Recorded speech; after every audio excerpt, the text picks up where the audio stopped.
Hi, I'm Tony Blair, and I'm answering your questions about leadership. My question for you, Tony, is what is your main priority when it comes to leadership? So the important thing about leadership is you're taking on the mantle of responsibility, right? Leaders step forward when other people step back.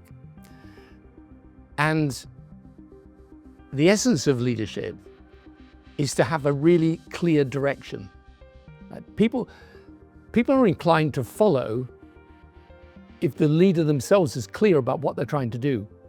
And so the most important thing when you take a position of leadership is to work out strategically what do you really want to achieve. Because you'll take all sorts of tactical decisions along the way, but strategically, what are you trying to do? What's the direction you're taking the country, or it could be anything from a company, a community centre or a football team. Leadership's always the same thing. And it's about having that clarity of direction, sitting down, working out exactly what it is you want to achieve. And then you've got a much better chance of taking people with you. But it starts with your decision. You're going to take that mantle of responsibility. It's getting passed around and you're going to reach out and you're going to take it. And when you do take it, by the way, you've got to realize you're going to get criticized, you're going to get attacked.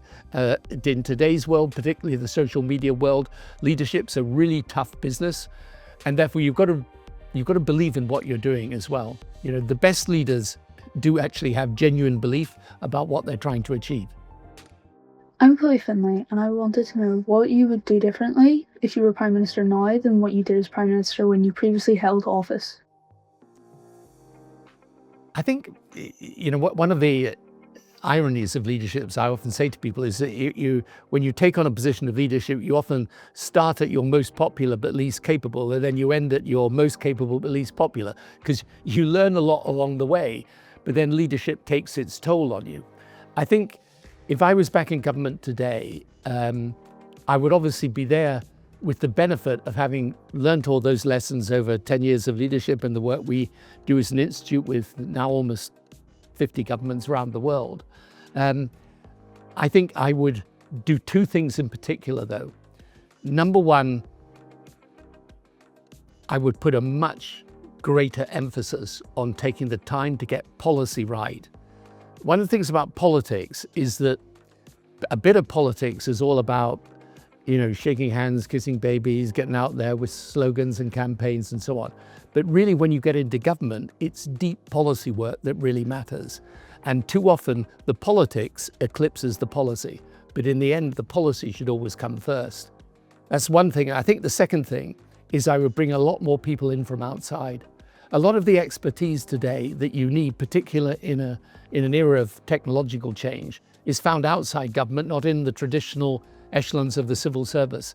So I would also, I think, have a different cadre of people working around me. I managed to do this to a degree. It's certainly my second 5 years as Prime Minister. But I think today, given the changes that are happening in the world and the expertise that you need, I would build a really strong centre with a capability that went far outside the traditional civil service.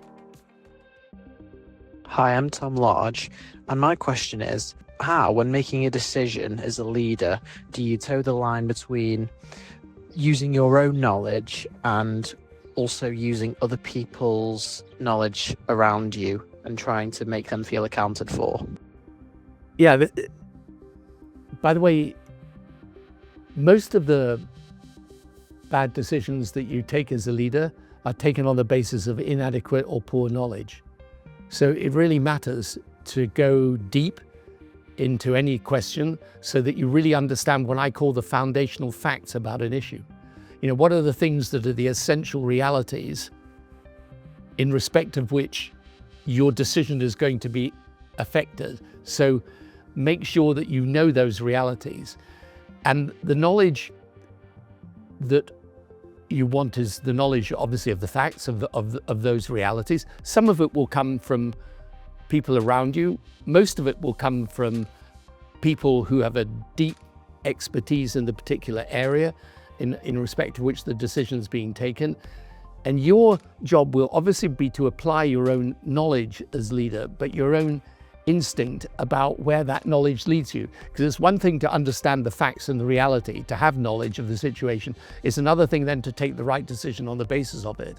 So I think I would say you rely more in respect of knowledge on people other than yourself, but in the end, the decision rests with you, and therefore your instincts, your compass about how you take those decisions, that's going to be with the leader. Hi Trudy Bird, my name's Evie, and when I get older I want to be a gladiator. What did you want to be when you got older? I wanted to be a rock star. That was my ambition, and I was in a rock band for a short time. And I am very, very lucky that in those days there was no social media. Otherwise, I definitely wouldn't be sitting here answering your questions. But good luck with being a gladiator. It's very tough. You've got to be really determined. And actually, in the end, you may decide you change your ambitions a little bit over time. But whatever ambition you have, the only way to get it is to be passionate about it and to work hard at it.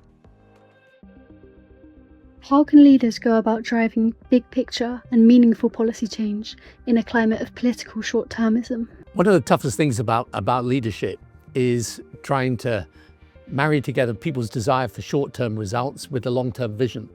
Because in the end, all the change that matters in a country, or actually in any organization, is usually it takes time because it's structural change. And so what is necessary is you've got to paint a big picture for people. You've got to show people that the actions that you're taking, some of which may be difficult short term, but long term there's a benefit because you painted the vision for people, the overall picture of what you're trying to do. And what a lot of leaders do is when they get into power, because there's so much happening around you, that you're painting little bits of the picture, but you're never setting out for people. Okay, what's the big picture? And when I was in government, I always used to say to people, every so often you've got to take a step back and say, okay, what are we really trying to do? What are we really trying to achieve? And it's much easier to deal with the short term if you've got that long-term clarity. Hi, my name is Jake, and I'm studying MA Government Studies at King's College London. What are the key stages of a leader's journey, and how does their learning evolve throughout? So it's an interesting thing about leadership. Is it sort of nature or nurture? In other words, is it something you have within you, or is it something that you learn? And I came to the conclusion ultimately it's both. It's a bit like life and individuals. Yes, part of it's their upbringing, but part of it's what they have innately within themselves. And so the important thing, I think, to keep in mind as a leader, and if you don't have this, you will be taught it, is a sense of humility. And sometimes I say there are 3 stages of leadership.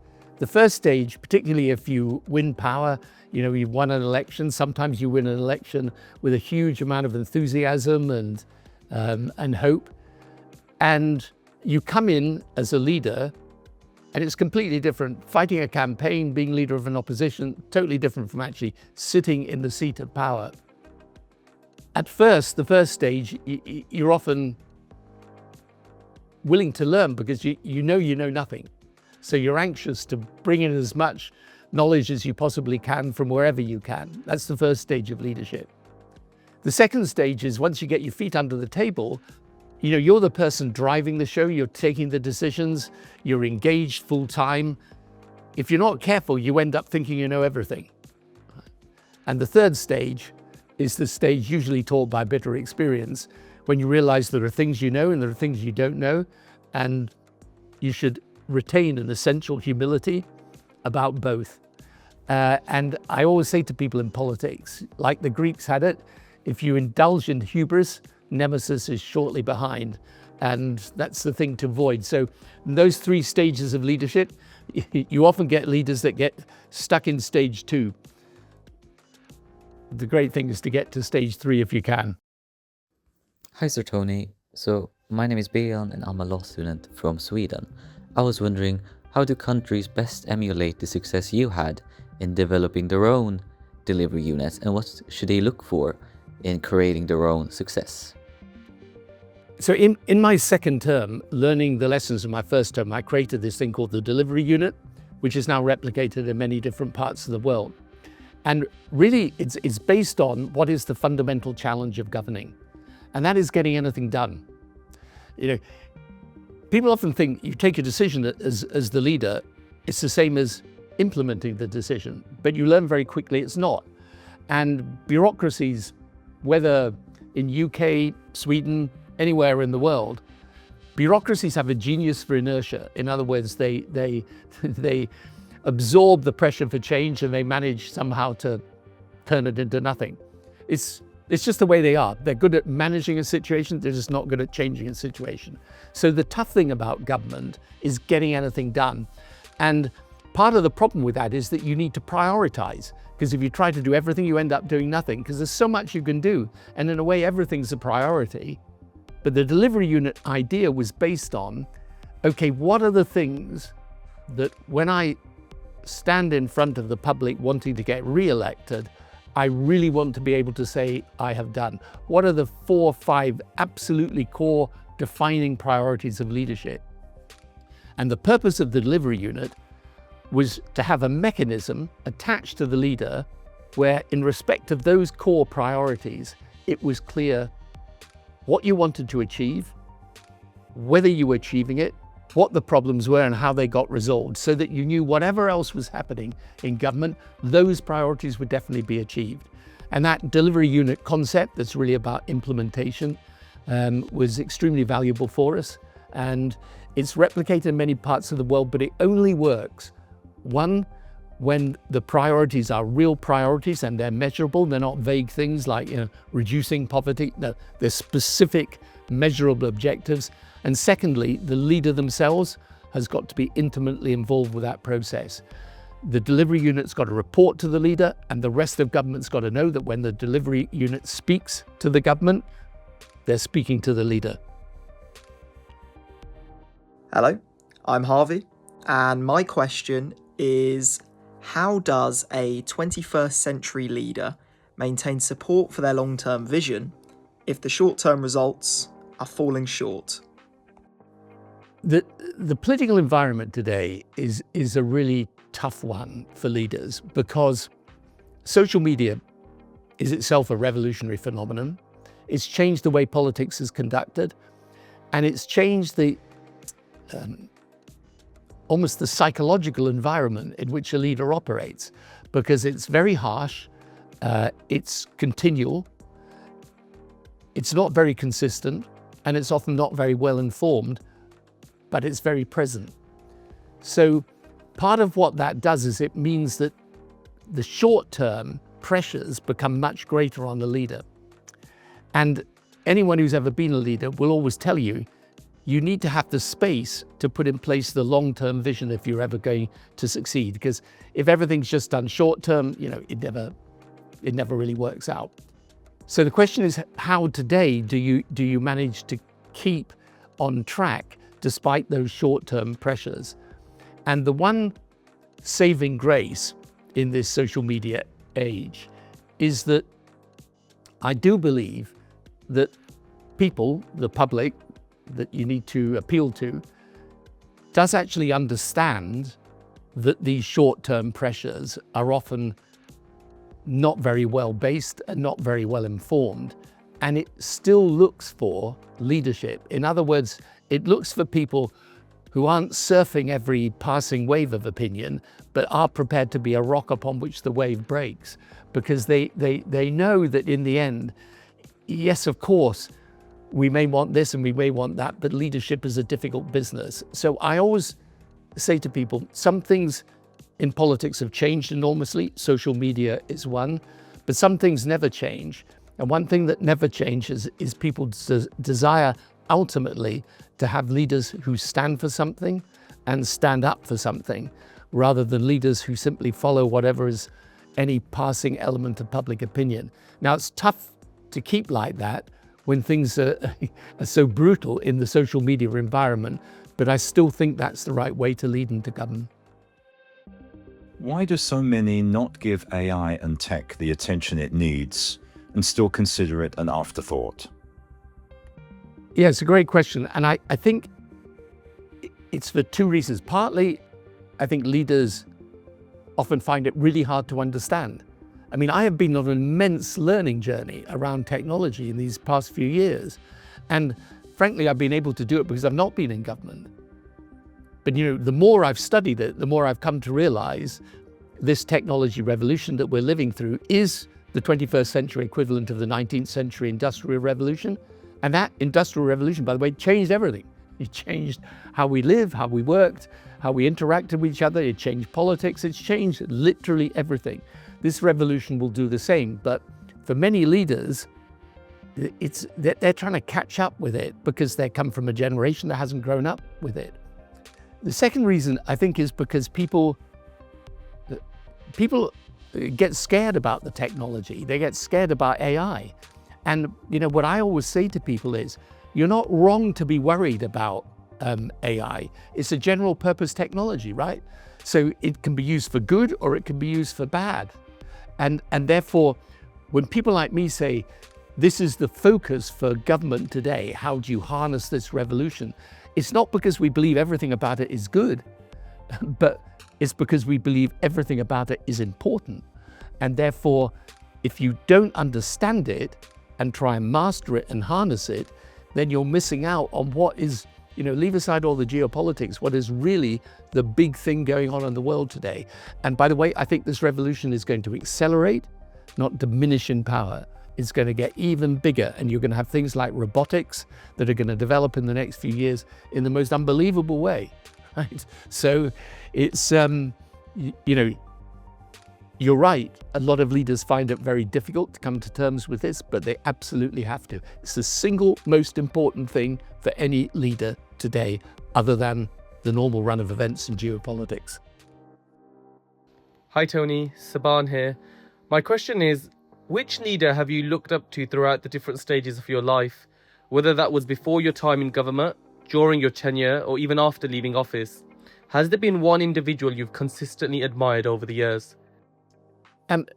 The short answer to that is there's no one individual that I kind of look at and think embodies all the qualities of leadership. But there are leaders in different positions where, I've had occasion to meet them and to know them.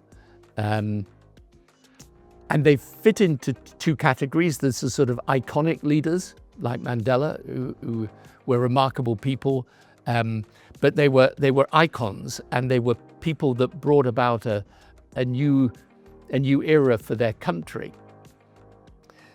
But then you've got a different type of leader, like Lee Kuan Yew in Singapore and others I can think of, who what they were really about was the nuts and bolts of governing.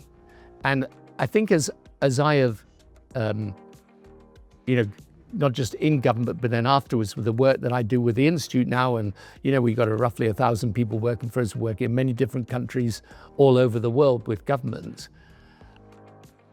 Rather than picking out an individual, I would pick out a genre of leader, and that is the leader that is prepared to go deep on policy, has a clear strategy and worldview, and lets nothing stand in the way of delivering that. And that, for me, I see leaders around the world, and it doesn't take me long to understand whether the leader really gets what governing is about. And that's a hard, difficult business. And the reason why I think that a lot of government goes wrong today is that it's still based on what are quite outdated views of left versus right. And the more you go into government in today's world, particularly with this technology revolution, the more you realize it's really about understanding the world, understanding how it's changing, and basing your politics on good policy and getting the policy before the politics. And if you do that, you can succeed. And those are the types of leaders that I admire and like to work with.